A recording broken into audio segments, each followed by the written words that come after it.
चलिए, हाँ जी, क्या पढ़ा था लास्ट टॉपिक? दादा भाई नौरोजी की पुस्तकें पढ़ ली थी, है ना? लास्ट उदारवादी चरण पढ़ लिया था, है ना? उदारवादी चरण में किताबें चल रही थी। ड्रेन ऑफ वेल्थ बता दिया था क्या? आ, ठीक है, राष्ट्रीय आय की गणना बताई होगी, दो किताबें उनकी लिखवाई होगी, और बस यही बताया था, और कुछ भी नहीं बताया? बस यहीं से देखना था। ठीक है, चलो बंद करो कॉपी। ये तो कर ही लिया होगा आप लोगों ने, नहीं किया तो देख लें आप। व्हाट्सअप चैनल आपको ज्वाइन करना है ये क्यूआर कोड स्कैन करके, और टेलीग्राम चैनल ज्वाइन करना है ये क्यूआर कोड स्कैन करके। और कुछ ही नहीं करो तो बाहर फोन पे का क्यूआर कोड स्कैन कर लो। ठीक है, चलो आगे चलिए। हाँ जी।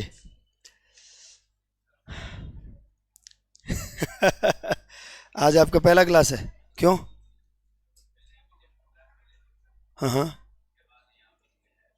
तो फिर यहाँ तो कुछ क्लास चलते हुए अपने को 3 दिन हो गए ना।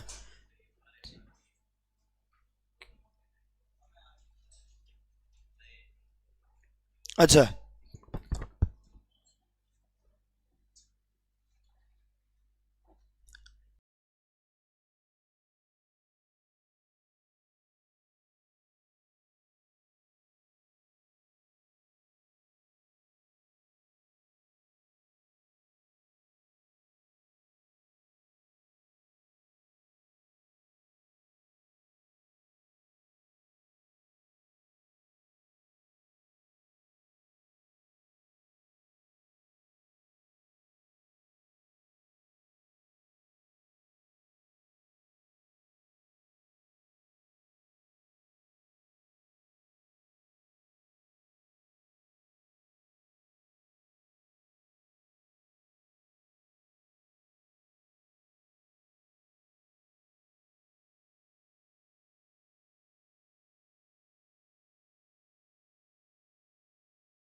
चलो चलें आगे।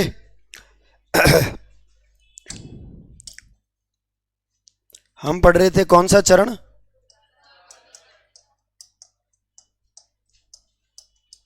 कौन सा चरण पढ़ रहे थे अपन? उदारवादी चरण पढ़ रहे थे, है ना? और उदारवादी चरण का समय क्या है? 1905। 1885 से 1905। पूरी बात सुन लेना पहले, है ना? बंद कर देनी है कॉपियां वगैरह, नहीं खोलना है कॉपी वगैरह। चलो आगे चलिए। कांग्रेस के अधिवेशन वाला चैप्टर अपना पूरा हो चुका है, तो आशा करता हूँ। एक तो निकली छुट्टी संडे की, फिर बीच में निकला एक दिन जब मैं नहीं आया, क्लास अपनी हुई नहीं, तो 2 दिन तुम्हारे मजे आ गए, है कि नहीं? तुमको किसी ने प्रश्न पूछे नहीं, तो 2 दिन तुमने घर जाके पढ़ा होगा खूब सारा, और सारा तुमको याद हो गया होगा, है ना? तो मैं अब तुमको प्रश्न पूछूंगा तो तुम बता दोगे मुझे, सही बात है? देखो आवाज नहीं आई ना? नहीं नहीं नहीं, ऐसा हो सकता है कभी प्रश्न पूछो और हमारे पास आ जाए उत्तर। चलो तरुण यार पीछे बहुत चले गए। अच्छा, या पीछे बैठने के अपने फायदे हैं? फिर ठीक है, चलिए चलिए। तो कांग्रेस के अधिवेशनों के ऊपर थोड़ी सी चर्चा कर लेते हैं। बताइए मुझे, कांग्रेस के पहले अधिवेशन में कुल कितने प्रस्ताव रखे गए? किसानों के बारे में कितने प्रस्ताव थे? एक भी नहीं। प्रस्ताव कितने थे? 9। ठीक है। पहली महिला ग्रेजुएट जिसने कांग्रेस के अधिवेशन में भाषण दिया, कादम्बिनी गांगुली। कांग्रेस की पहली महिला अध्यक्ष क्या है? Annie Besant. पहली भारतीय महिला अध्यक्ष। अच्छा, अब तक कुल कितनी महिलाओं ने अध्यक्षता की? कितनी? 3। कौन 3? कौन? एनी बेसेंट, सरोजनी नायडू और नेल्ली सेन गुप्ता। अच्छा अच्छा, फिर बताओ मुझे, ये सूरत का विभाजन जो हुआ है नरम दल और गरम दल में 1907 का, उस समय कांग्रेस की अध्यक्षता कौन कर रहा था? रास बिहारी बोस। गोस, ध्यान रखना, ठीक है? बोस तो क्रांतिकारी हैं। चलो फिर मुझे बताओ, इसके बाद आप मुझे बताएं, तिलक साहब को गिरफ्तार करके कहाँ रखा गया? मांडले जेल, है ना? कितने साल की सजा हुई? वहां कौन सी किताब लिखी? रामचरित्र, राम राज्य, गीता रहस्य, क्या पता क्या क्या याद आ रहे हैं तुमको। ठीक राज, गरुड़ पुराण नहीं बोला, गीता रहस्य बताया था या लिखवाया नहीं था? तो यार अच्छा लिखवाया बोला होगा है ना। हाँ, और हमको तो लिखी हुई चीजें याद नहीं, जो बोली हुई तो सवाल ही पता नहीं होता है कि नहीं। मांडले याद रह गया जो ही बड़ी बात है। चलो फिर बताओ मुझे, इसके बाद इसके आगे की बात करते हैं अपन। बताइए मुझे, कांग्रेस के किस अधिवेशन में प्रजामंडल आंदोलनों को समर्थन दिया गया? 39 या 38? सोच लो। है 1938 का कौन सा? हरिपुरा अधिवेशन। अच्छा, योजना समिति का अध्यक्ष किसको बनाया? जवाहरलाल। अच्छा, सर्वाधिक बार अध्यक्ष कौन बने? नहीं, सर्वाधिक बार तो मदन मोहन मालवीय बने। कितनी बार? अच्छा, 2 बार वो जेल में थे। तब 1932 में अमृत रणछोड़ दास गट्टानी, और 1933 में नल्ली सेन गुप्ता। अध्यक्षता के बारे में बता दिया था। अच्छा, फिर मुझे बताओ इसके बाद किसने कहा है कि कांग्रेस जो है वो याचना संस्था, भिखारियों की संस्था है? विपिन चंद्रपाल। याद रख लेना, बढ़िया लाइन है। कांग्रेस भिखारियों की संस्था है, यह कौन कहता है? विपिन चंद्रपाल। इसमें मेरे कोई अपने स्वार्थ नहीं है, मैं वही कह रहा हूं जो विपिन चंद्रपाल ने कहा है। ठीक बात है, बाकी देख लेना तुम, बाकी की और बातें तुम पढ़ लेना। ये एक काम की थी जो मैं भूल गया। ठीक है, अब सुनो आगे। इसके बाद जो चरण आता है अगला, वो कौन सा चरण है? उदारवादी। उदारवादी चरण में मैंने कहा लोग बहुत बोले हुआ करते थे, अंग्रेजों को पैर वैर पकड़ लिया करते थे, पैरों में गिर जाते थे, लौट जाते थे और आजादी की मांग करते थे। इनमें बहुत सारे नेताओं के नाम हमने देख लिए। प्रारंभिक चरण में जितने भी नेता हैं सारे उदारवादी हैं। फिर हमने यहां पर कुछ काम की बातें देखी दादा भाई नौरोजी के बारे में, है ना। और मैंने आपको बताया था मोटे मोटे तौर पर उदारवादियों की उपलब्धियों के बारे में बात करें तो 3 मोटी मोटी बातें हैं जिन पर चर्चा की जा सकती है। एक तो सबसे पहली बार आपको ध्यान रखना है, क्या? प्रथम लोक सेवा आयोग। मैंने उस दिन भी बताया होगा, प्रथम लोक सेवा आयोग। एक तो इसमें बहुत बड़ा श्रेय है उदारवादियों का। एक आपको ध्यान रखना है 1892 का भारत परिषद अधिनियम। क्या याद रखना है? भारत परिषद अधिनियम, ठीक है, 1892 का। और एक है वेलबाई आयोग। कौन सा आयोग? वेलबाई आयोग। याद रख लेना, वेलबाई कमीशन कह दो चाहे वेलबाई आयोग कह दो, वेलबाई आयोग याद रखिएगा, है ना। तो 3 बातें हैं, पहला लोक सेवा आयोग, भारत परिषद अधिनियम और वेलबाई आयोग। 3 मोटे मोटे तौर पर बातें हैं जो हमारे काम की है। अगर पहले लोक सेवा आयोग की बात करें तो पहला लोक सेवा आयोग है 1886 का, भारत परिषद अधिनियम है 1892 का और वेलबाई आयोग है 1896 का। मोस्ट ऑफ एग्जामिनेशन में तो केवल डेट वगैरह पूछ लिया जाता है या कुछ और एक आध छोटी मोटी बातें जो है वो पूछ ली जाती है, इसके अलावा और कोई बात नहीं है। हाँ, हमको इनके बारे में थोड़ा डिटेल से बात करना है, ठीक है। तो उदारवादियों के बारे में ध्यान रखना कि पहला जो चरण है जो 20 सालों का दौर था जिसमें हमने अंग्रेजों के पैर पकड़कर आजादी की मांग की, उसमें हमने केवल 3 ही सफलताएं प्राप्त की। पहला तो हम एक तो बार बार नारे लगा रहे थे, हड़तालें कर रहे थे कि भाई हमारे भी परीक्षा का आयोजन करवाओ भारत में, आईसीएस की परीक्षा। तो उसके लिए हमने पहला लोक सेवा आयोग बनाया। एक हम बात कर रहे थे कि यार अंग्रेज तुम कर लेते हो सारे काम, हमको भी कहीं कोई अधिकार दो। तो इस अधिनियम में भारतीयों को कुछ अधिकार दे दिया गया और खर्चा बहुत ज्यादा हो रहा था भारत के ऊपर, तो उसकी जांच करने के लिए एक आयोग बनाया गया वेलबाई की अध्यक्षता में, तो वेलबाई आयोग। बस मोटे मोटे 3 पर, ये 3 ऐसी बातें हैं जिनमें उदारवादियों का अपना योगदान है कि इनकी उपलब्धियां हैं कि इस वजह से ये काम हुए। कोई भाई भारत पे बहुत ज्यादा खर्चा था, उदारवादी मांग कर रहे थे अंग्रेजों से कि यार तुम जो काम कर रहे हो वास्तव में सही है, तो एक आयोग बिठा दो, जांच कर लेगा आयोग, बता देगा कितना दूध और कितना पानी है, जो पता चल जाएगा। तो ये मोटे मोटे तौर पर 3 बड़ी बातें हैं जो उदारवादी चरण के बारे में आपको ध्यान रखनी है। मैंने लास्ट डे भी आपको समझाया था जब अपनी पिछली क्लास हुई थी, कब हुई? शनिवार को। हाँ, मैंने तब भी समझाया था, ठीक है, याद रख लेना, काम की बात यही है। चलें आगे, चलिए अब खोलिए कॉपी एक बार।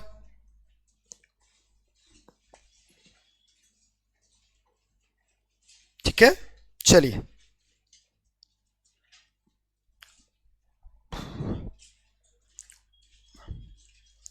कॉपी दीजिए मैडम, कॉपी दे दो।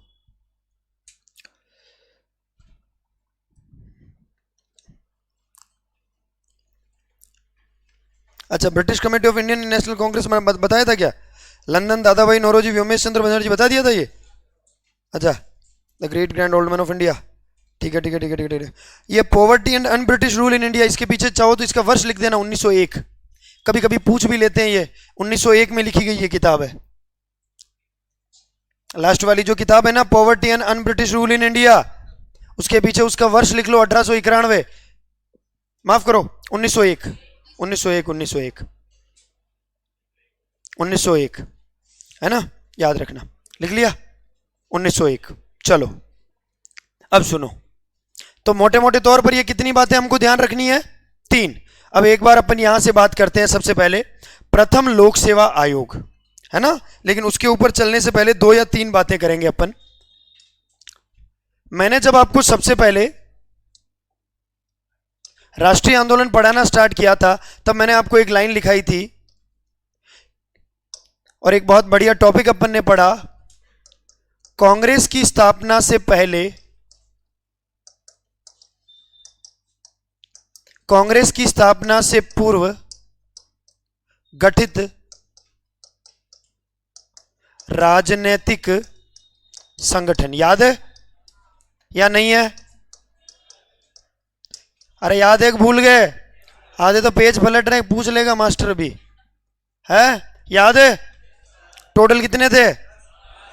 बंगाल में, मद्रास में, बंबई में, कलकत्ता में? है ही नहीं कलकत्ता तो, है ना, कलकत्ता थोड़ी है, बंगाल में ही आता है कलकत्ता, है ना। Thank you. चलो अब बताओ इधर आगे सुनो। मैंने आपको एक बात बताई थी कि इन राजनीतिक संगठन में एक संगठन था जिसका नाम है इंडियन एसोसिएशन। नाम याद है? कौन सा एसोसिएशन? Indian association. ठीक है, इसके संस्थापक कौन? सुरेंद्रनाथ बनर्जी। सुरेंद्रनाथ 36 का है, 1876 होना चाहिए, 1876 होना चाहिए ना। 36 में तो बंग भाषा प्रकाशक सभा सबसे पहली। हाँ ठीक है, चलो अब दिक्कत है तो यहां लिख ही देते हैं ना, काहे इतना तनाव लेते हो। चलो अब देखो इधर, अध्यक्ष कौन है? सुरेंद्रनाथ बनर्जी। पूरी बात सुनना पहले। ये मामला जब चल रहा था, हमने क्या किया? हमने एक अलग संगठन बनाया, और वो संगठन कौन सा था? कांग्रेस। क्योंकि कांग्रेस की स्थापना कब होती है? 85।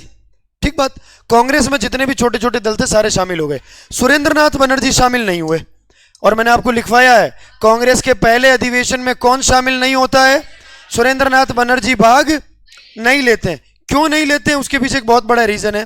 एक्चुअली इस दौरान जब सुरेंद्रनाथ बनर्जी ने ये इंडियन एसोसिएशन बनाया ही इस वजह से था क्योंकि सुरेंद्रनाथ बनर्जी का आईसीएस में जो है सिलेक्शन नहीं हुआ। किस में सिलेक्शन नहीं हुआ? इंडियन सिविल सर्विसेज में सिलेक्शन नहीं हुआ। एक्चुअली 2 बहुत बड़ी दिक्कत हुआ करती थी भारतीय लोगों के साथ अगर आप आईसीएस की नौकरी में जाना चाहते हैं। एक तो सबसे पहली बात कि आईसीएस की जो परीक्षा हुआ करती थी, एक तो ये परीक्षा बेटे लंदन में लेते थे। कहां लेते थे? लंदन में। दूसरी बात, ये परीक्षा जो होती थी, इस परीक्षा में न्यूनतम उम्र कितनी है?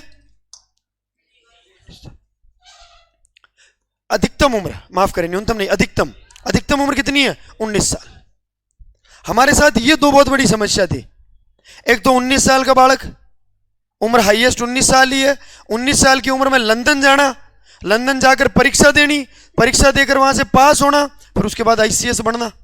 आधे से ज्यादा तो इसे में ओवरेज हो जाए, और हम तो भारतीय ठहरे और अलग से। 19 साल की उम्र में हमको घर से बाहर घर वाले नहीं जाने दे रात को।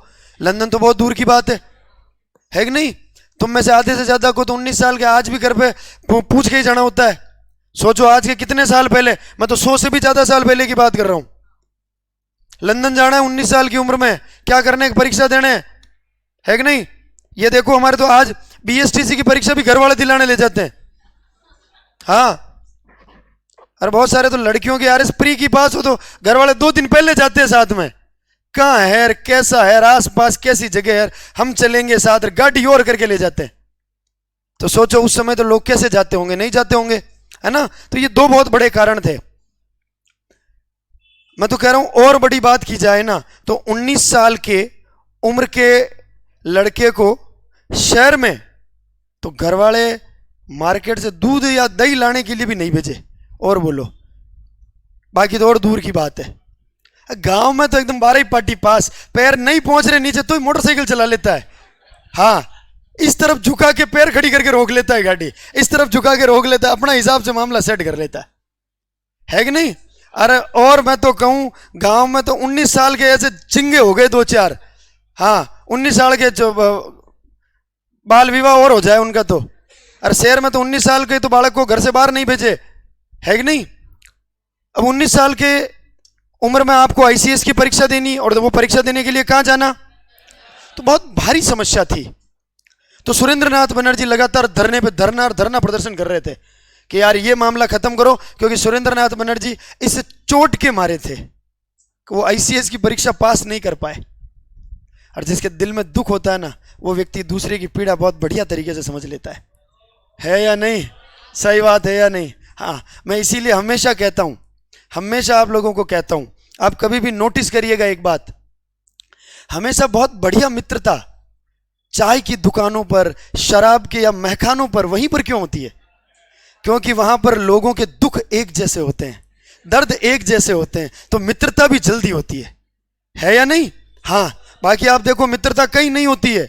आप विश्वास नहीं हो, आप पिज्जा खाने जाओ, कहीं पर भी लापिनोस जाओ, डोमिनोस जाओ, मर्जी आए जहां जाओ, वहां पर कोई मित्रता नहीं। खाया पिया, हाथ पहुंचा, डस्टबिन में फेंका, रवाना, कोई किसी से मतलब नहीं। अपने राम जी चाय पीते हैं, बैठते हैं अपन पैर पे पैर रखकर, और देखते हैं कि ये भाई रोज मिलता है तो कहते थे वाले इधर बात कर लेते हैं, प्रेम से 2-4-5 दिन बातें होती है, फिर एक दिन वो चाय पिला रहा है, एक दिन हम पिला रहे हैं, मित्रता हो जाती है कि नहीं। और किसी को तो सुट्टा मारने की और हो तो क्या नहीं क्या बात है कि नहीं, फिर तो मित्रता अपने आप ही हो जाती है। फिर तो वो कहते हैं दूर क्यों बैठे, तनिक पास आइए, है या नहीं। हाँ, और सेम यही वाली स्थिति है वहां पर भी है या नहीं। हाँ, तो ऐसी जगहों पर मित्रता जल्दी क्यों होती है, क्योंकि वहां पर लोगों के दुख एक जैसे होते हैं, दर्द एक जैसे होते हैं, इसलिए मित्रता होती है। और इसका एक बहुत बढ़िया उदाहरण और देता हूं। आपकी कक्षा में भी आपका जो घनिष्ठ मित्र है या आप जिसके पास बैठे हैं, आप दोनों की मित्रता भी इस वजह से क्योंकि दोनों के लक्षण एक जैसे हैं, है या नहीं। हाँ, दोनों के गुण एक जैसे, इसलिए मित्रता है। अगर दोनों के गुण एक जैसे नहीं होते तो मित्रता नहीं होती। होती क्या नहीं।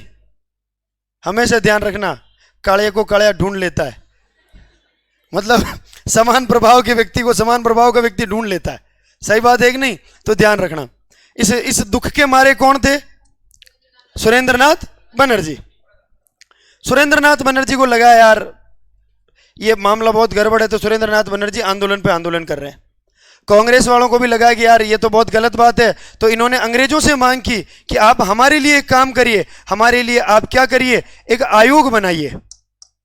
कौन सा आयोग बनाइए, लोक सेवा आयोग बनाइए। और ये लोक सेवा आयोग का गठन किया गया 1886 में, क्योंकि सुरेंद्र नाथ बनर्जी 1885 में नहीं आए, तो सुरेंद्र नाथ बनर्जी इस बात पर अड़े थे तुम लोक सेवा आयोग बनाओ, कुछ काम करो, तो ही मैं तुम्हारे साथ शामिल हूं, बाकी मैं तो नहीं होऊंगा। तो 1886 में हमने एक आयोग बनवा दिया, कौन सा, लोक सेवा आयोग। लोक सेवा आयोग के सामने 2 चुनौतियां थी। एक तो परीक्षा कहां हो रही है, इसको कहां आयोजित करवाना, भारत में। लेकिन लोक सेवा आयोग ने साफ तौर पर कह दिया कि भाई साहब परीक्षा तो कहां होगी, लंदन में। तुम कहो तो उम्र में थोड़ी और रियायत दे दें तुमको, परीक्षा तो लंदन ही होगी। उम्र को बढ़ा करके कितना कर दिया, 23 वर्ष कर दिया। मैंने कहा ठीक है यार, 19 साल तुम्हारे घर जैसी बात है, 19 साल में तुम अगर नहीं जाते हो बाहर, 23 साल तक तो आओगे।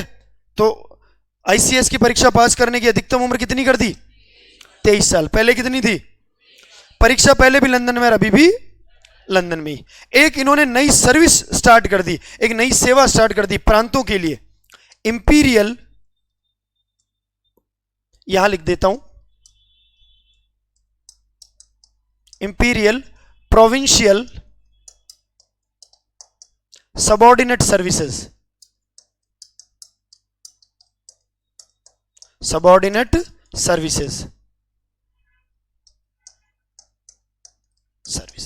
ये सर्विस प्रांतों के लिए स्टार्ट की और किसके तहत की गई? तो इस लोक सेवा आयोग के द्वारा की गई।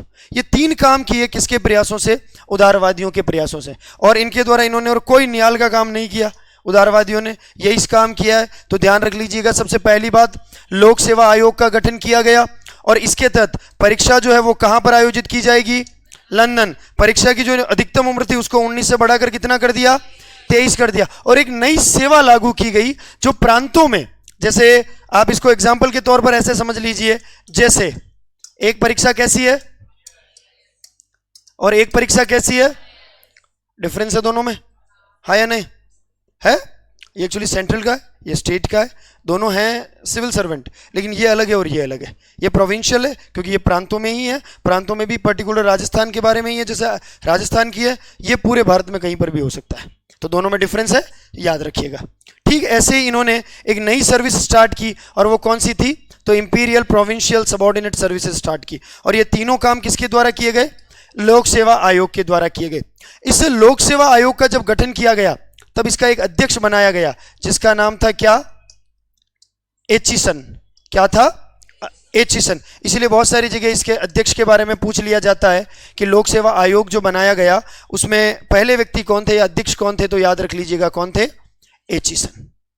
ये नाम आपको ध्यान रखना है। तो ये उदारवादियों का, जो अपन ने उदारवादी चरण में उपलब्धियां देखी, उसमें पहली उपलब्धि थी कि इन्होंने भारत के लिए क्या बनवाया? लोक सेवा आयोग बनवाया। क्योंकि लोक सेवा आयोग बनेगा तो भारत के लिए जो सिविल सर्वेंट है उनके लिए क्या करवाएगा? परीक्षा करवाएगा। जब इसे बनाया गया तो इसने 3 सुझाव दिए। परीक्षा कहां होगी? अधिकतम उम्र कितनी होगी? और एक नई सबऑर्डिनेट सर्विसेज स्टार्ट की जो इंपीरियल प्रोविंशियल के नाम से थी, इंपीरियल प्रोविंशियल सबऑर्डिनेट सर्विसेज। ये 3 मोटी मोटी बातें हैं किसके बारे में? लोक सेवा आयोग के बारे में। क्लियर है? कब का है ये गठन? 1886।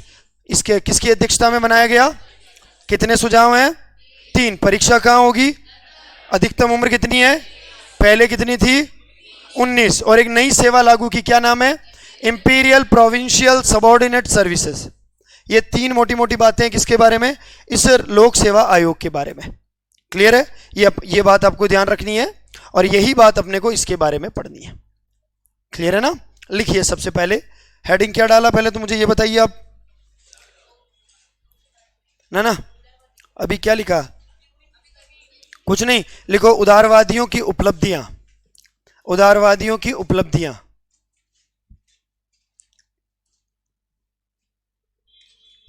उदारवादियों की उपलब्धियां।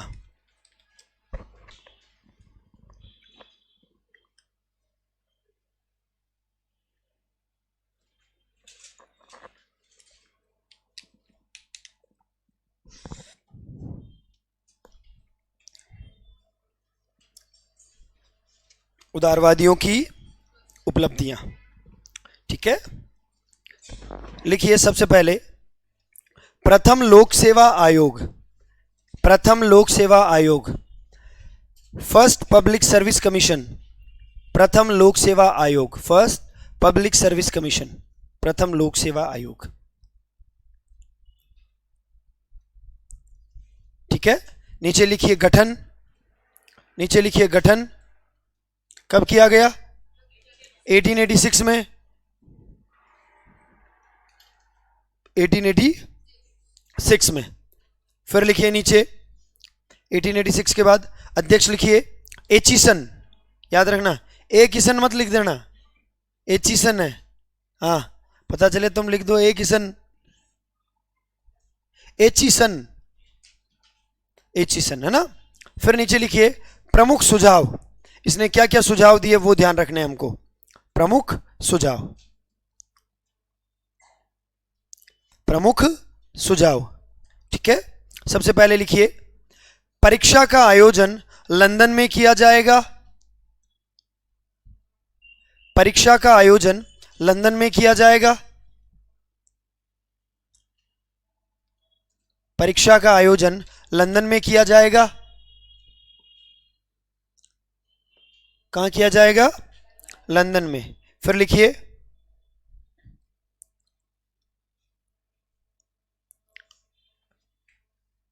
परीक्षा की अधिकतम उम्र 23 वर्ष की गई। परीक्षा की अधिकतम उम्र 23 वर्ष की गई। पहले लिखवाया था, पहले बताया था। अच्छा, परीक्षा की अधिकतम उम्र 23 वर्ष की गई। 23 वर्ष की गई। परीक्षा की उम्र कितनी की गई? 23 वर्ष की गई। ठीक है। फिर एक लास्ट लिखिएगा, और imperial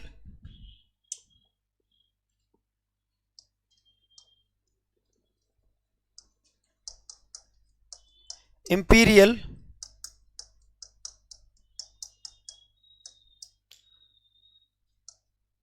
provincial subordinate services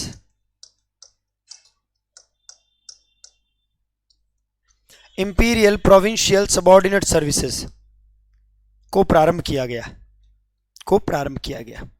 imperial provincial subordinate services को क्या किया गया? प्रारंभ किया गया। अब इसका मतलब है चाहे उदारवादियों ने अंग्रेजों के पैर पकड़े हो और चाहे कुछ भी किया हो, लेकिन फिर भी अपने लिए तो बढ़िया काम करवाया। तो उदारवादियों की ये कुछ उपलब्धि है जो आपको ध्यान रखनी है। ठीक बात है, याद रख लेना। चलें आगे। तो उदारवादियों में आपको क्या ध्यान रखना है? उदारवादी चरण में इनकी जो पहली उपलब्धि थी, वो पहली उपलब्धि क्या थी कि इनके द्वारा लोक सेवा आयोग का गठन करवाया गया। कब करवाया गया? 1886 में। अध्यक्ष कौन बने? एचिसन। कितने सुझाव हैं? 3। सबसे पहली बात, परीक्षा का आयोजन कहां होगा? लंदन में। अधिकतम उम्र कितनी होगी? 23 वर्ष। और एक नई सेवा लागू की, कौन सी? Imperial provincial subordinate services. ठीक है, याद रह जाएगी ये वाली बात, तो याद रख लीजिएगा। तीनों बातें किसके बारे में है? लोक सेवा आयोग के बारे में। ठीक है। फिर मैंने आपको दूसरे नंबर पर क्या बताया? हमको क्या ध्यान रखना है? भारत परिषद अधिनियम। एक्चुअली भारत परिषद अधिनियम में एक बात आपको ध्यान रखनी है जो हमारे काम की है, देख लीजिए।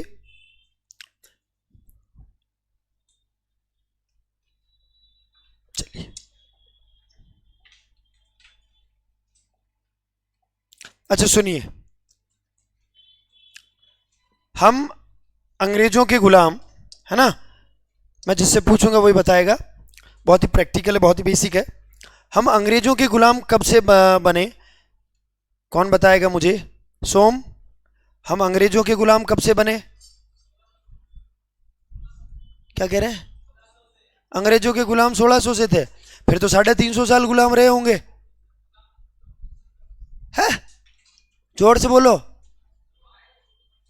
क्या बोल रहे हैं ये? कौन आई? 200 साल गुलाम रहे। 190। अजी उनसे तो सुन लूं कुछ, घड़ी दो घड़ी कुछ दिल की बात कर लूं उनसे। हाँ, हम कितने साल गुलाम रहे? 190, 200 साल। ये गुलामी का दौर कब से स्टार्ट हुआ? दीपशिखा, कॉपी में ध्यान है? उधर क्या लिख रहे हैं? फिर उधर नीचे देखकर, हम कितने साल गुलाम रहे? 200 ईयर्स रहे। 200 साल नहीं, हाँ 190। अच्छा, ये 190 कहां से स्टार्ट होता है? पड़ोसी जो आपकी सहायता कर रहा है, अगली बार उसी का नंबर है। हाँ, कौन बताएगा इधर आगे? अरे वाह, क्या बात है। वो पीछे पीछे खंबे वाले भाई साहब। हाँ है 1857, 1757। बहुत बढ़िया, बैठिए। 1750 कौन सा युद्ध है?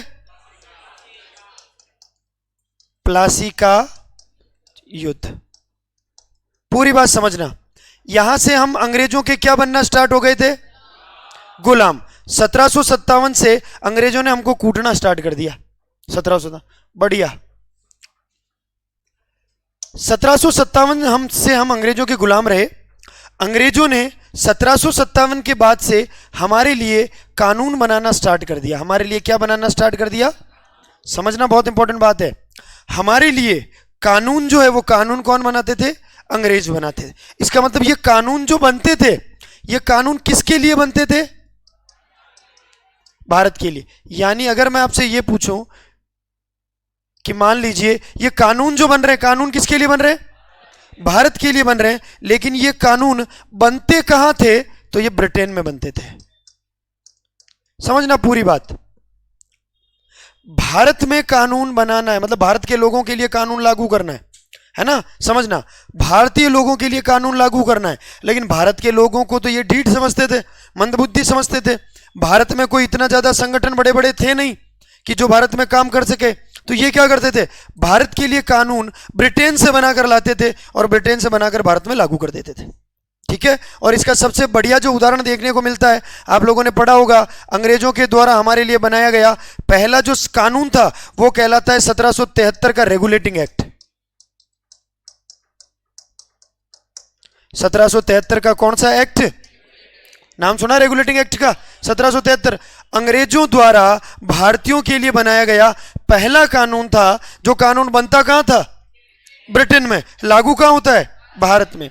ऐसा ही एक कानून अंग्रेजों के द्वारा बनाया गया है ना, ऐसा ही एक कानून अंग्रेजों के द्वारा बनाया गया 1892 का भारत परिषद अधिनियम।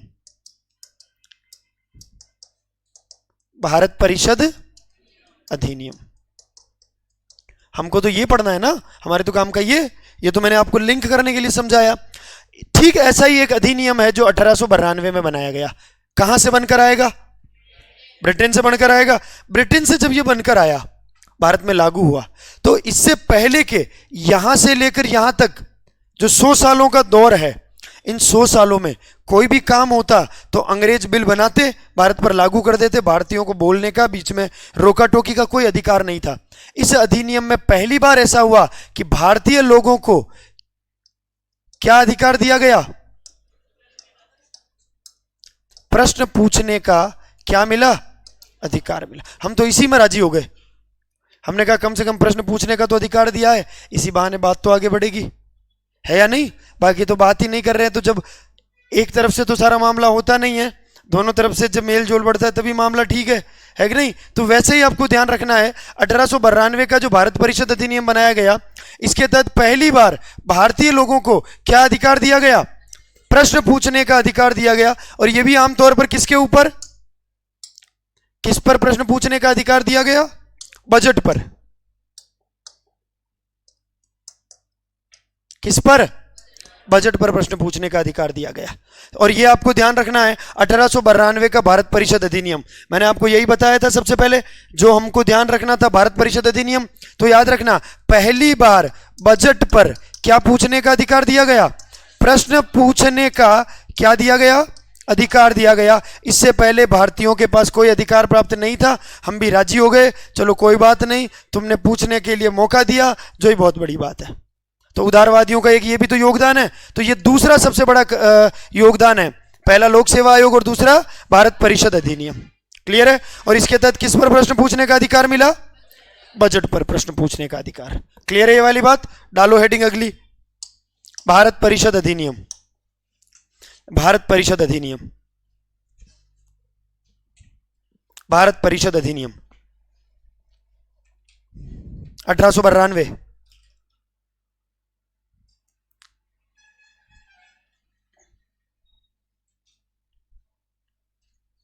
भारत परिषद अधिनियम 1892। चले, भारत परिषद अधिनियम 1892 लिखिए। इस अधिनियम के तहत, नीचे अंडरलाइन करके एरो बनाकर नीचे लिखो, इस अधिनियम के तहत, इस अधिनियम के तहत पहली बार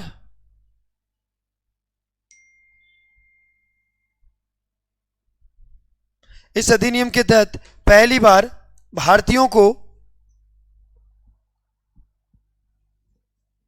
इस अधिनियम के तहत पहली बार भारतीयों को बजट पर प्रश्न पूछने, बजट पर प्रश्न पूछने, बजट पर प्रश्न पूछने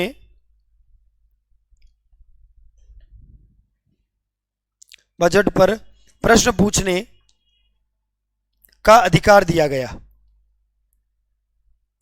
इससे पहले आपकी क्लास हो गई क्या? कौन सी? अच्छा, आज हिंदी नहीं है? 6 बजे बाद? अच्छा, ठीक है। इसके तहत पहली बार क्या किया गया? बजट पर अधिकार दिया गया। क्लियर है ये वाली बात? चलो फिर देखो, अगला हमको ध्यान रखना है कौन सा आयोग? वेलबाई आयोग। याद रखिएगा क्या है इसमें, थोड़ी सी इसके ऊपर चर्चा कर लेते हैं एक बार, है ना। देखिए,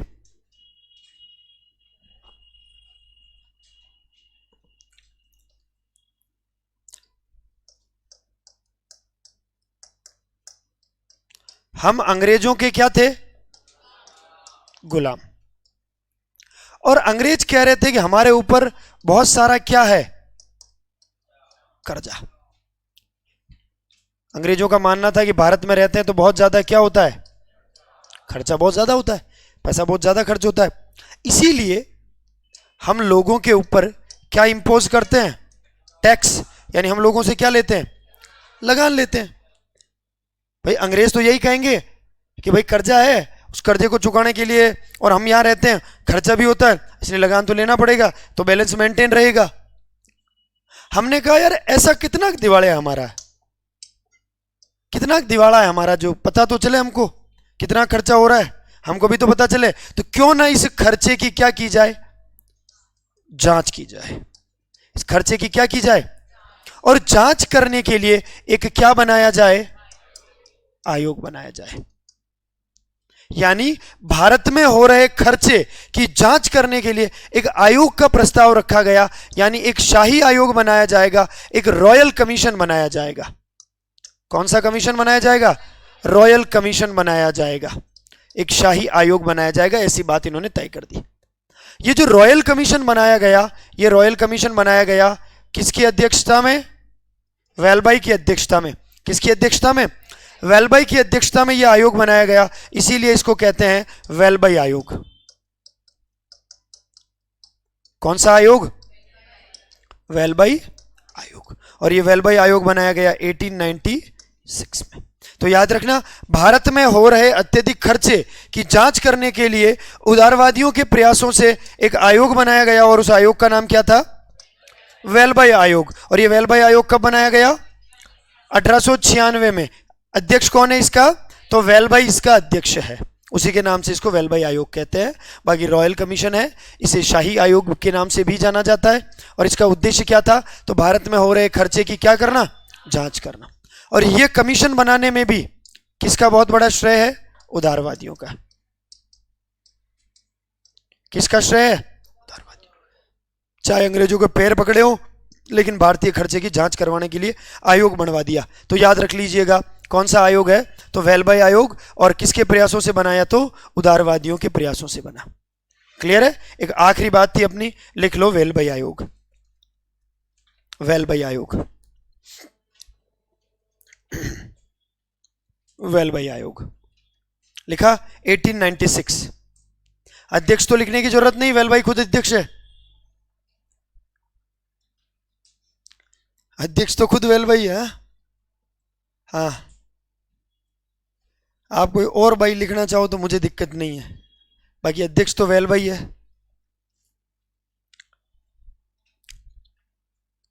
ठीक है, अध्यक्ष वेलबाई।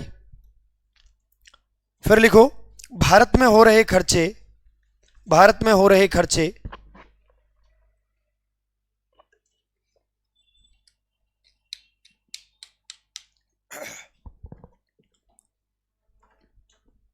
भारत में हो रहे खर्चे की जांच करने के लिए बनाया गया आयोग। बनाया गया आयोग। भारत में हो रहे खर्चे की जांच करने के लिए बनाया गया आयोग। भारत में हो रहे खर्चे की जांच करने के लिए बनाया गया आयोग।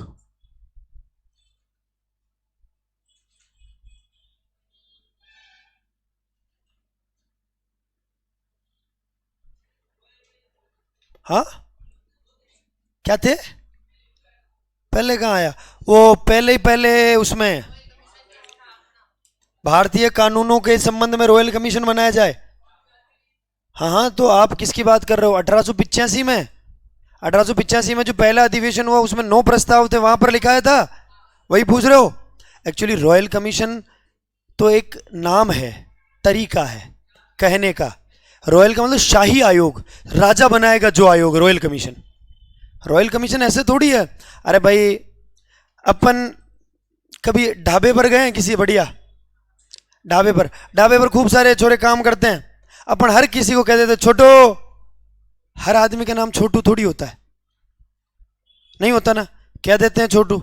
ठीक वैसे ही इन्होंने कहा कि हम एक आयोग बनाएंगे, लेकिन आयोग महारानी बनाएगी, तो महारानी जो बनाएगी वो रॉयल कमीशन है। अच्छा, ये नाम है रॉयल कमीशन, इसलिए कहते हैं रॉयल कमीशन, ये ध्यान रख लेना। चलें आगे, चलिए। बस ये अपना उदारवादी चरण पूरा हो गया, और ये उदारवादी चरण की जो तीनों मोटी मोटी बातें थी जिनके ऊपर हमको चर्चा करनी थी, वो तीनों बड़ी बड़ी बातों पर अपन ने क्या कर ली? चर्चा कर ली। अब पूरा उदारवादी चरण एक बार पूरा पढ़ लो जल्दी से। उदारवादी चरण पूरा पढ़ना है, आपके पास मिनट है 1, 1.5। चलो, रॉयल कमीशन पढ़ लो पूरा जल्दी से।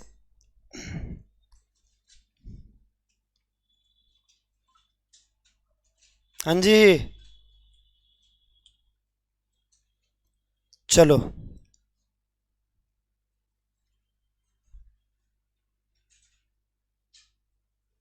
हाँ भाई सोम, क्या हो गया? जल्दी से पढ़ दीजिए एक बार तीनों।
चले आगे, चलो।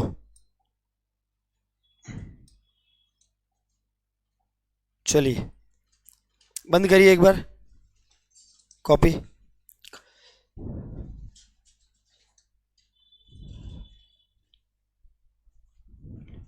चलें आगे, चलें। चलिए, अब सुनिए एक बार।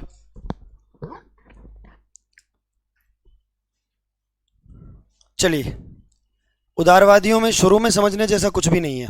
नाम वगैरह उदारवादियों के कोई पूछता नहीं है, उदारवादियों ने क्या काम किया वो भी कोई नहीं, मतलब उदारवादियों के नाम क्या है और क्या थी शुरू में व्यवस्थाएं, वो कोई नहीं पूछता। सिर्फ और सिर्फ आपको ध्यान रखना है, तो क्या रखना है कि उदारवादियों का व्यवहार कैसा था। तो ध्यान रखना, नाम से पता चल रहा है, उदार का मतलब भोले जीव, भोले जीव, बेटी गाय को नहीं उठाते कभी, ऐसे जीव समझ लेना। अंग्रेजों के पैर पकड़ लेते, हाथा जोड़ी कर लेते, अपना काम निकलवा लेते।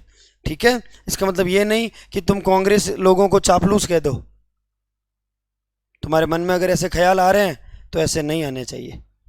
हालांकि बड़े बड़े नेताओं ने कांग्रेस को चापलूसों की संस्था कहा है ना, वो कुछ हद तक बढ़िया भी लगती है, लेकिन हम नहीं कहेंगे। अब है तो मन में समझ जाओ, कहना नहीं, अच्छा नहीं लगता ऐसे। ठीक है, अब सुनो इधर। पहले चरण में 3 बड़े बड़े काम हुए, या 3 बड़ी बड़ी बातें जो थी, उदारवादियों के प्रयासों से 3 बड़े बड़े काम हुए। पहला, लोक सेवा आयोग का गठन किया गया। दूसरा, भारत परिषद अधिनियम का गठन किया गया। तीसरा, वेलबाई आयोग बनाया गया। ठीक है, अच्छा, लोक सेवा आयोग जो बनाया गया, लोक सेवा आयोग के बारे में हमने देखा है कि किसकी अध्यक्षता में बनाया गया? एचिसन। कब बनाया गया? 1886। उसने कितने सुझाव दिए? 3। सबसे पहला, परीक्षा कहाँ होगी? अधिकतम उम्र कितनी होगी? 23 वर्ष। अच्छा, एक नई सेवा लागू की, कौन सी? Imperial provincial subordinate services. समझ आ रहा मैं क्या बोला हूं? पता चल रहा है? एक मिनट, मैं वो बाद में पूछूंगा, ये हो जाए एक बार फिर पूछूंगा आपसे वापस।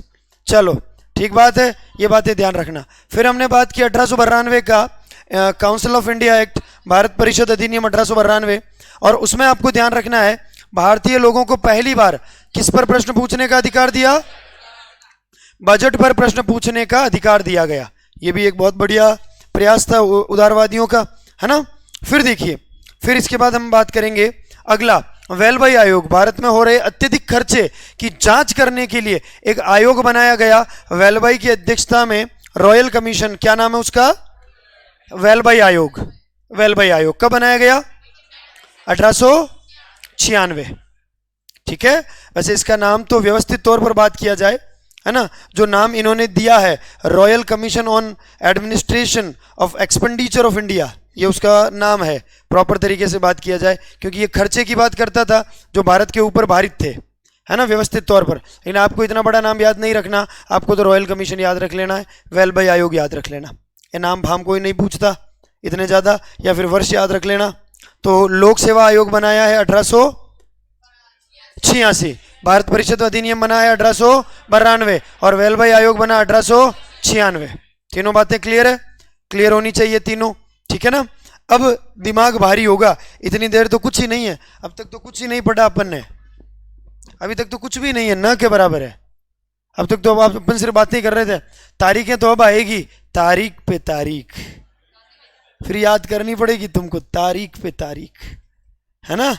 चलो, अब मॉडर्न इंडिया बहुत इजी है, बस डेट बहुत ज्यादा है, डेट बहुत ज्यादा है, बाकी इजी है मॉडर्न इंडिया। एंशिएंट इंडिया बहुत डिफिकल्ट है, डेट नहीं है। आपको लगता आसान इसलिए क्योंकि बड़ा बहुत है, धीरे धीरे धीरे धीरे धीरे चलता रहता है, तो लगता है कि अरे तो सब आ रहा है, लेकिन वो बहुत बड़ा है, बहुत छोटा है। आप जितने भी प्रश्न देखोगे अभी के आरएस में भी आए हैं जितने भी, आप ये देखोगे कि 90% या 70% प्रश्न जो है 80 से 90 के बीच बात करें मॉडर्न इंडिया के, एंशिएंट और मिडिवल का प्रश्न ही नहीं आता, न के बराबर, इसलिए ध्यान रखना, ठीक है। चलिए, अब हम बात करेंगे किसके बारे में, तो ध्यान रखना, अब हमारा चरण स्टार्ट होगा कौन सा? उग्रवादी चरण। समय कब से कब तक है?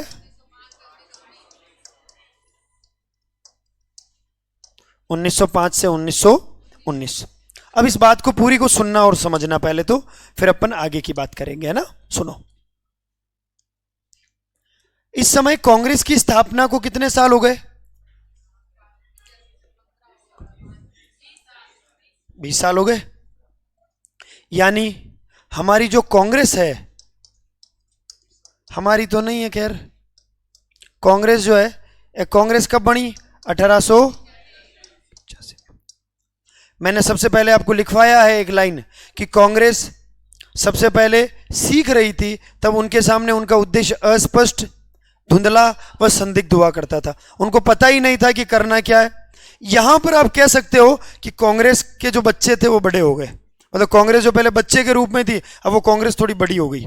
यानी कांग्रेस जो है अब क्या हो गई? प्रौढ़ हो गई, जवान हो गई कांग्रेस, युवा हो गई। युवा विचारों से, उम्र से नहीं, युवा विचारों से। विचार कैसे? यहां पर जब हम पहले दौर की बात करेंगे तो पहले दौर में लोगों के जो विचार थे वो विचार कैसे थे? उदार। लोगों के विचार कैसे थे? विनम्र। धीरे धीरे आगे जैसे जैसे बढ़े, कांग्रेस प्रौढ़ हुई तो कांग्रेस के विचारों में बदलाव आया। किसमें बदलाव आया? कांग्रेस के विचारों में क्या आया? तो आपको ध्यान देना है, इनके विचारों में बदलाव आया। अरे भाई मुझे एक बात का जवाब दो ना, आप जब पहली बार किसी विषय को पढ़ रहे थे तब आपको उस विषय के बारे में कुछ भी नहीं पता था। आपने 5 दिन पढ़ा, 10 दिन पढ़ा, 20 दिन पढ़ा, 15 दिन पढ़ा, कुछ कुछ बातें आपको थोड़ी समझ आने लगी। फिर आपने उसको एक बार सब्जेक्ट को पूरा रिवाइज किया तो आपको लगा यार इसमें से तो बहुत सारी बातें तो अपने को आती है। लेकिन ये कब हुआ? जब आपने उसको एक प्रॉपर टाइम दिया, जब आप प्रॉपर उस सीक्वेंस से गुजरे। पहली बार जब कांग्रेस की बात करें, ये लोग कैसे थे? उदार और विनम्र थे। हमने ये दौर देखा था तो यहां पर कांग्रेस के लोगों के विचारों में परिवर्तन आया, और जैसे ही विचारों में बदलाव आया तो विचारों में बदलाव आया, और बदलाव के पीछे का जो सबसे बड़ा कारण है, एक्चुअली वो कारण क्या है? वो कारण है 1905 की घटना, जिसको हम कहते हैं बंगाल का विभाजन। क्या कहते हैं हम? बंगाल विभाजन। बंगाल का विभाजन, समझना इस बात को। किसका विभाजन? बंगाल का विभाजन, ठीक है, याद रखना। और ये बंगाल का विभाजन कब का है? 1905 का है। अब सुनिए इधर पूरी बात। अंग्रेजों ने 1905 में बंगाल का विभाजन कर दिया, बंगाल को 2 टुकड़ों में बांट दिया। एक तरफ तो है पश्चिमी बंगाल और एक तरफ है कौन सा बंगाल? पूर्वी बंगाल। ये बंगाल है, बंगाल के 2 टुकड़े कर दिए अपन ने, एक तरफ वाला पश्चिमी बंगाल और एक तरफ वाला पूर्वी बंगाल। छोड़ दीजिए। 1885 से लेकर 1905 तक का जो ये दौर आपको दिख रहा है, ये दौर, इस दौर में लोगों की जो विचारधारा थी वो विचारधारा कैसी थी? उदार या विनम्र। इसका मतलब ये अंग्रेजों से लड़ने में ज्यादा विश्वास नहीं रखते थे, पैर पकड़ने से काम चला लेते थे। तो ये लोग क्या करते थे कि अंग्रेजों के पैर पकड़ लेते थे और अपना काम हो जाता था। लोगों को लगा कि यार जब हमने अंग्रेजों की जी हजूरी की, जब हमने इनके पैर पकड़े, जब हमने विनम्रता से काम किया, फिर भी अंग्रेजों ने बंगाल का क्या कर दिया? इसका मतलब ये लोग विश्वास के लायक नहीं है। तो 1905 में 2 प्रकार की नवीन विचारधारा का डेवलपमेंट देखने को मिलता है। पहली जो विचारधारा थी वो विचारधारा देखने को मिलती है कौन सी? और दूसरी जो विचारधारा देखने को मिलती है वो कौन सी? क्रांतिकारी। और इन दोनों का ही सबसे बड़ा रीजन था 1905। और 1905 में क्या हुआ? बंगाल का विभाजन। शायद ये वाली घटना मैंने आपको पहले भी बताई होगी।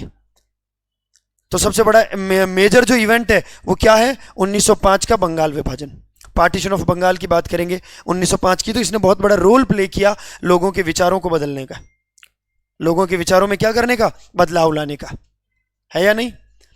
आप लोगों ने कहावत सुनी होगी कि दूध का जला छाछ को फूक फूक कर पीता है, पीता पीता पी लिया छाछ। कहने का मतलब है एक बार कोई व्यक्ति जीवन में धोखा खा चुका होता है तो दोबारा वो धोखा खाने से पहले 2 बार सोचता है। अगर किसी व्यक्ति ने जीवन में, अगर किसी व्यक्ति के साथ जीवन में विश्वासघात हुआ है सोम, तो व्यक्ति दोबारा किसी के ऊपर विश्वास नहीं करता है। सही बात है या नहीं? हाँ। तो यहां पर जब इन लोगों ने अंग्रेजों पर आंखें बंद करके भरोसा किया और इन्होंने बंगाल का विभाजन कर दिया, तो अब हम अंग्रेजों के ऊपर भरोसा नहीं कर रहे थे। और 2 नवीन विचारधारा देखने को मिलती है, एक उग्रवादी और एक कौन सी? क्रांतिकारी। क्रांतिकारी तो अपने आप में एक सेपरेट चैप्टर है, क्रांतिकारी मूवमेंट को तो अपन छोड़ देते हैं, बाद में पढ़ेंगे। अभी अपना जो टॉपिक है वो कौन सा है? उग्रवादी। और यहां से जो विचारों में बदलाव आया, उन बदलावों में और लोगों के विचारों को उग्र बनाने में 3 लोगों का बहुत बड़ा योगदान है। लाल, बाल, पाल। हालांकि एक आदमी और थे जो इनको रास्ता दिखाते थे। कौन? घोष, अरविंद घोष। याद रख लेना। तो लाल से कौन है? लाला जी। बाल से कौन है? बाल गंगाधर तिलक।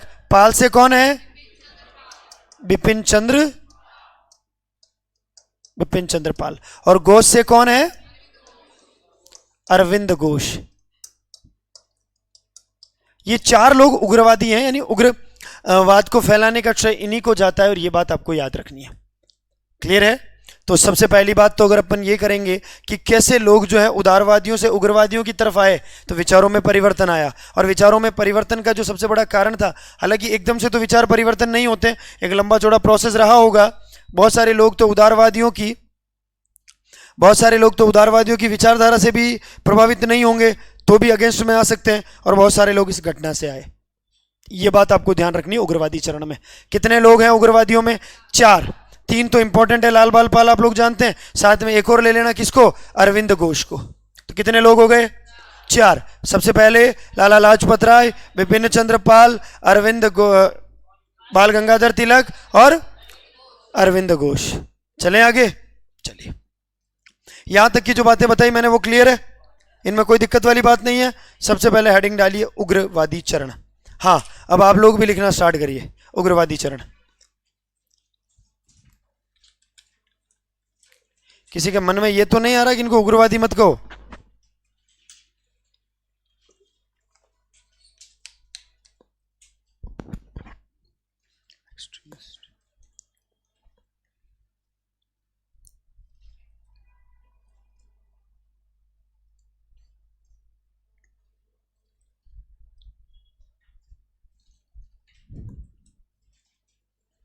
चले आगे, पेन गिर गया नीचे।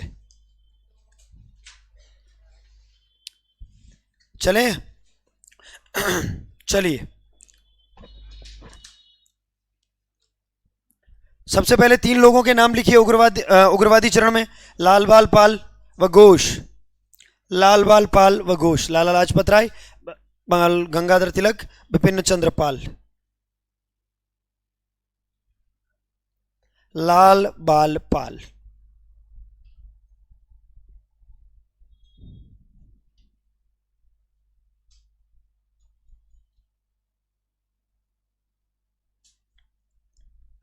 चलें आगे।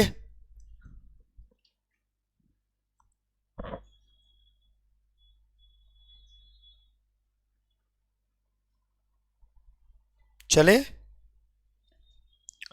नाम लिख लिया? चलो, एक लाइन लिखिए छोटी सी, फिर आगे चलते हैं। इस समय कांग्रेस की विचारधारा में, इस समय कांग्रेस की विचारधारा में परिवर्तन हुआ। इस समय कांग्रेस की विचारधारा में परिवर्तन हुआ।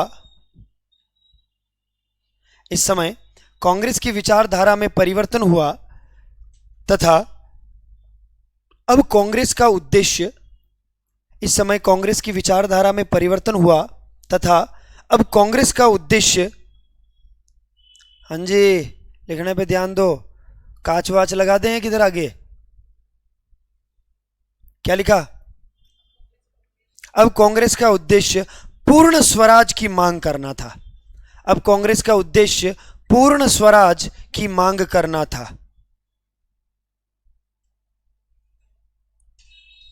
किसकी मांग करना था? पूर्ण स्वराज की मांग करना था। मतलब अब हम विचारों में भी हमारे डेवलपमेंट देखने को मिला। पहले जी हजूरी करके आजादी की मांग कर रहे थे, अब हमने कहा यार जी हजूरी छोड़ो यार, आजादी की मांग करो, पूर्ण स्वराज। और आप लोगों ने देखा होगा, हम बात करेंगे 1885 से लेकर 1905 के बीच, तो उससे पहले देखो स्वदेशी के लोगों के मन में ख्याल आए, उससे पहले लोगों ने स्थानीय क्षेत्रों के ऊपर बल दिया, तो धीरे धीरे लोगों के विचारों में परिवर्तन आया। तो लोगों ने कहा भाई अब अपने को ऐसा काम नहीं करना, अपना जो उद्देश्य है वो अपना उद्देश्य क्या होना चाहिए? हमको चाहिए क्या? पूर्ण स्वराज। पूर्ण स्वराज। तो लोगों के उद्देश्य में परिवर्तन आया। ठीक है, लाइन ड्रॉप करिए, लाइन ड्रॉप करिए। अब हेडिंग डालिए उग्रवादी चरण के उग्रवादी चरण उग्रवादी चरण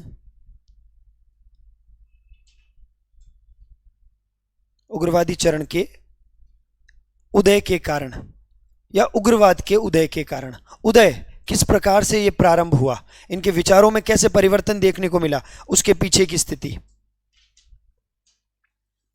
उसके पीछे की स्थिति। ठीक है, तो ध्यान रखिएगा कि भाई क्या स्थिति रही कि इनके लोगों के मन के इनके विचारों में परिवर्तन आया। सबसे पहला पॉइंट करके लिखिए, क्योंकि हम ये ऑलरेडी पढ़ चुके हैं। ठीक है, पहला पॉइंट करके लिखिए,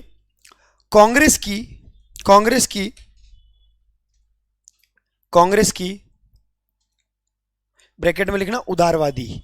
कांग्रेस का मतलब उदारवादी, उदारवादी, उदारवादी। कांग्रेस की नीतियों के प्रति, कांग्रेस की नीतियों के प्रति, कांग्रेस की नीतियों के प्रति असंतुष्टि, असंतुष्टि आपको लिखवाया होगा पहले,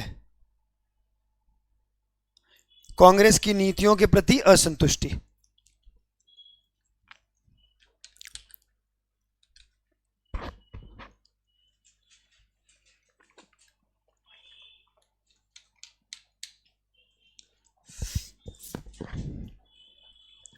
कांग्रेस की नीतियों के प्रति क्या है?